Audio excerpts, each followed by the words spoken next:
क्रिस्त में प्यारे भाइयों और बहनों, आप सबों को जय यीशु। बालक यीशु की आशीष एवं अनुग्रह आपके तथा आपके परिवार के साथ रहें।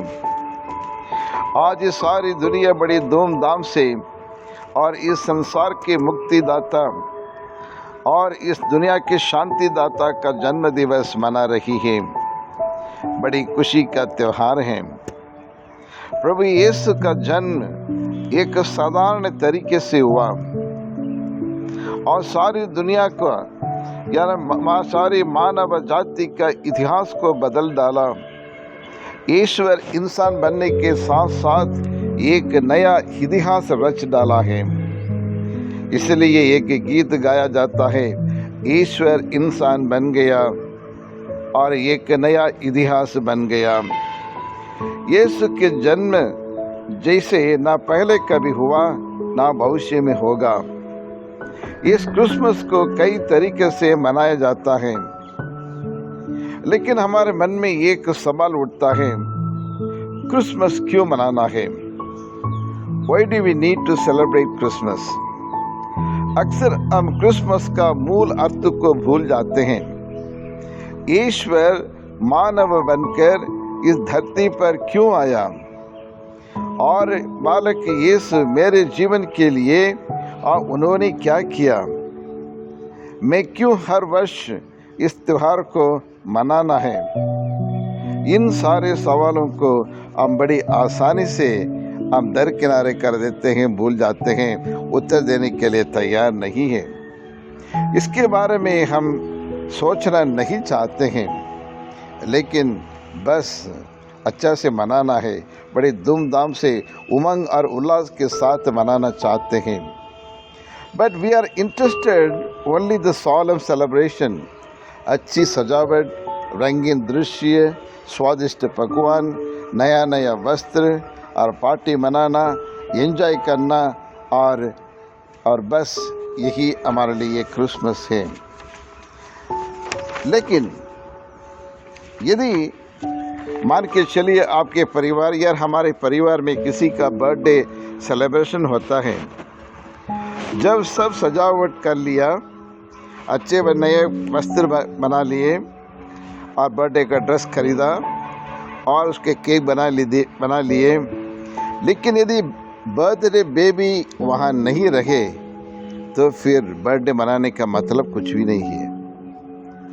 यानी जिनके जो बर्थडे मनाया जा रहा है उनकी उपस्थिति होना बहुत ज़रूरी है। उसके बिना सेलिब्रेशन नहीं हो सकता है।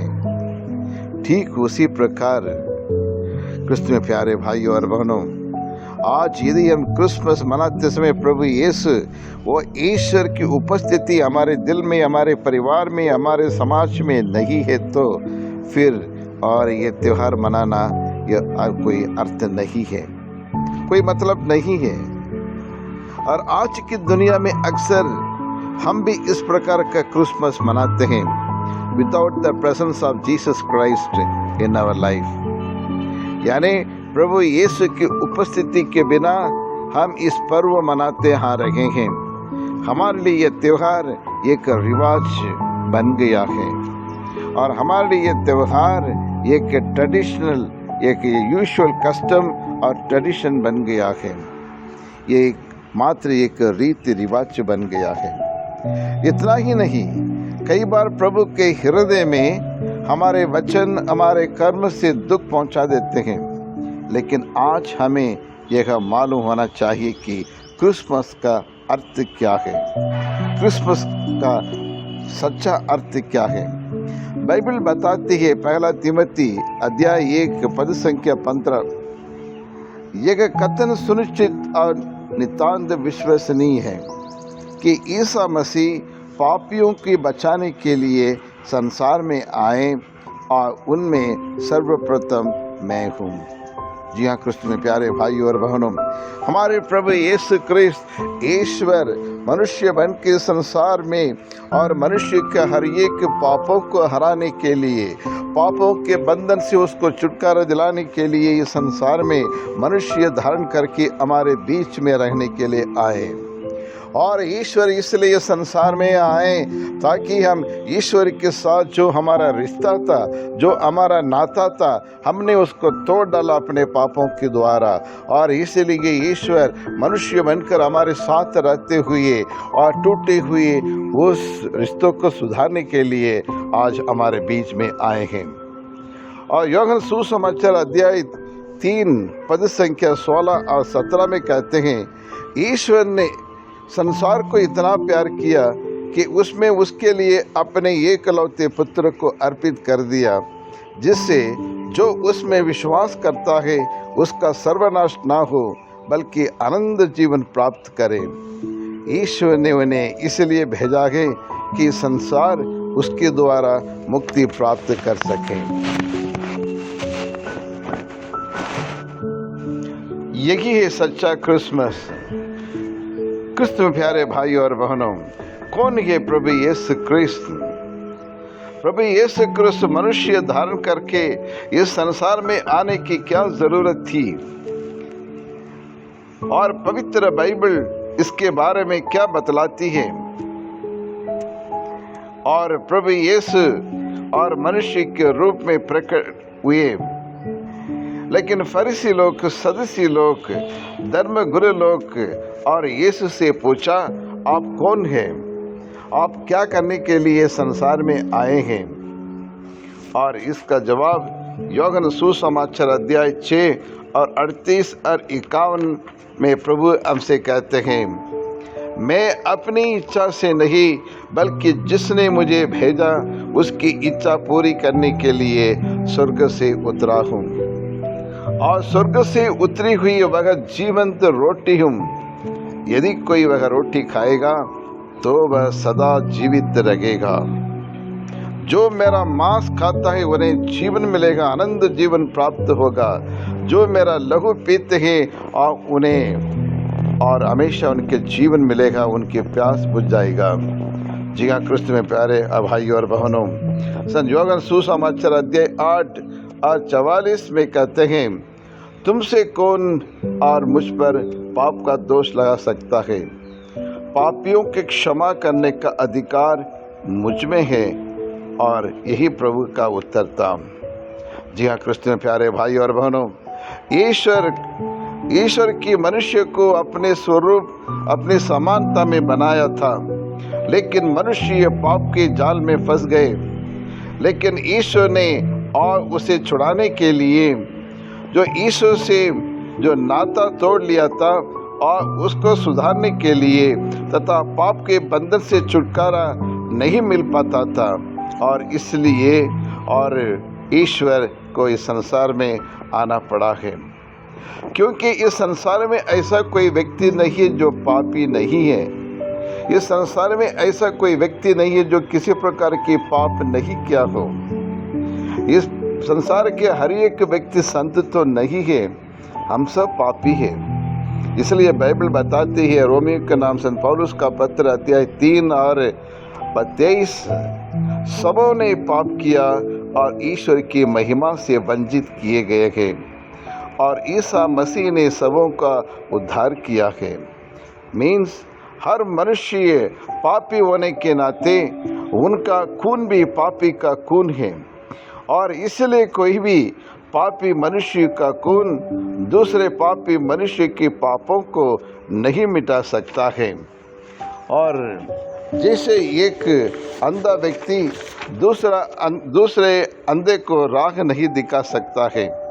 जी हाँ, क्रिस्त में प्यारे भाई और बहनों, और इस परिस्थिति को देखकर परमेश्वर ने मनुष्य को नरक में जाने से रोकने के लिए तथा मनुष्य अपने खोए हुए रिश्तों को पुनः स्थापित करने के लिए तथा अपने साथ नित्य और रंगने के लिए अपनी पवित्र लहू बहाकर सारे पापों को अपने ऊपर लेकर मनुष्य को बचाने के लिए मनुष्य धारण करके इस संसार में आए हैं।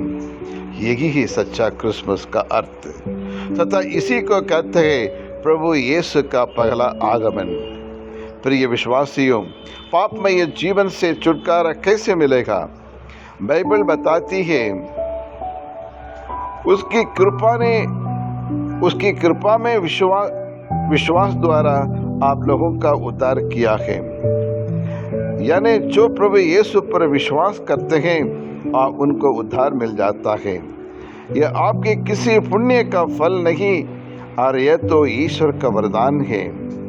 यह किसी कर्म का पुरस्कार नहीं बल्कि और ईश्वर की कृपा है। जी हाँ कृष्ण में प्यारे भाई और बहनों, और फिर हमारे पापों से मुक्ति कैसे हमें मिलेगी? बाइबल बताती है, पहला यूहन्ना अध्याय 1 पद संख्या 7, हम एक दूसरे के जीवन के सहभागी और उसके पुत्र ईसा का रक्त हमें हर पाप से शुद्ध करता है। कृष्ण में प्यारे भाई और बहनों, आज सारी दुनिया बड़ी धूमधाम से उल्लास और उमंग के साथ आज का पर्व क्रिसमस दिन मना रही है। लेकिन ये क्रिसमस तब सार्थक होगा जब हम अपने भाई बहनों के ख्याल रखें, गरीबों को, लाचारों को, निस्सहाय लोगों को, मरीज को, बीमार लोगों की हम सेवा करें। यानी ईश्वर इसलिए संसार में आए कि मनुष्य की सेवा करने के लिए, मनुष्यों को बचाने के लिए संसार में आए, शांति का दूत बनकर संसार में आए। आज हम देखते हैं सारी दुनिया में, सारे विश्व में, समाज में, परिवार में, क्यों हर एक मनुष्य के जीवन में, व्यक्तिगत जीवन में शांति नहीं है, शांति का अभाव है। आज हमारे समाज परिवार में देखते हैं किस प्रकार की लड़ाई झगड़ा, जलन, द्वेष, मनमुटाव और इस प्रकार की कई तरह की पाप है, अन्याय, अत्याचार, शोषण चल रहा है। लेकिन इस परिस्थिति में आज बालक इस शांति का दूत बनकर, शांति का पैगाम बनकर और मनुष्य के रिश्तों को, टूटे हुए रिश्तों को जोड़ने के लिए आज जन्म लेना चाहते हैं। प्रभु यीशु क्रिस्त 2019 साल पहले और उस यरूशलेम में, बेथलेहम में और गौशाला में जन्म ले चुके हैं, लेकिन बार बार जन्म नहीं लेते हैं। लेकिन 2019 साल होने के बावजूद भी आज कितने लाखों करोड़ों लोगों के परिवार में, लोगों के इंसान के हृदय में प्रभु यीशु जन्म नहीं लिया है। ईश्वर की उपस्थिति नहीं है। ये दुनियादारी की चीज़ है और पाप वो जगह ले लिया है। आज इस क्रिसमस के समय में एक निर्णय लें, ईश्वर की उपस्थिति मेरे दिल में होना है, मेरे हृदय रूपी मंदिर में बालक यीशु को जन्म लेना है और उसके लिए तैयारी करना है। ये तैयारी कैसे है? दूसरों के प्रति मेरे मन में जो मन मुटाव, द्वेष है, गुस्सा है, क्रोध है और जलन है, रंजिश है, इन सारी चीज़ों को मिटाएंगे, तभी हम एक सार्थक क्रिसमस हम बना सकते हैं। तो आइए अब इसके लिए प्रार्थना करें। हे पिता परमेश्वर, हम आपको धन्यवाद देते हैं प्रभु, पिछले 1 साल से आप हमारे साथ रहते हुए, हमारे परिवार के साथ रहते हुए हमारे परिवार की हमारी रक्षा किया है, हमारा बच्चों को देख रेख किया है, उसके लिए तहे दिल से हम आपको धन्यवाद देते हैं, तेरी आराधना करते हैं, तेरी स्तुति करते हैं, तेरी महिमा गाते हैं प्रभु। मनुष्य हमारे बलबूत कुछ भी नहीं कर सकता है, आपकी सहायता के बिना, आपकी मदद के बिना, आपकी कृपा के बिना हम कुछ भी नहीं कर पाते हैं। ये परमेश्वर, जिस प्रकार आज ही जन्म लेने जा रहे हैं, हम में से हर एक इंसान के हृदय में जन्म ले प्रभु। इतिहास में नहीं, गौशाला में नहीं, चर्च में नहीं, मंदिरों में नहीं, लेकिन हमारे व्यक्तिगत हृदय में जन्म ले प्रभु, और हमारे परिवार में जन्म ले, हमारे समाज में, हमारे धर्म में जन्म ले, हमारे देश में जन्म ले, ताकि शांति का माहौल बन सके। चारों तरफ भाईचारा, इंसानियत, मानवता रूपी मूल्य और मूल्य को स्थापित हो सके प्रभु। इसके लिए हम आपसे प्रार्थना करते हैं और साथ साथ इस क्रिसमस के समय टूटे हुए परिवार में सुधार हो जाए। जो जिनके जीवन में अशांति है, अशांति को दूर करके, बुराई को दूर करके वहाँ शांति लेके आवे, एकता लेके आए, ताकि हम खुशी से आनंद विभोर होकर आपकी महिमा का गीत गा सकें और हमारे भाई बहनों को हम सच्चे दिल से, हृदय से उन्हें प्रेम कर सकें। यही प्रार्थना हम करते हैं हमारे प्रभु क्रिस्त के द्वारा। आमीन।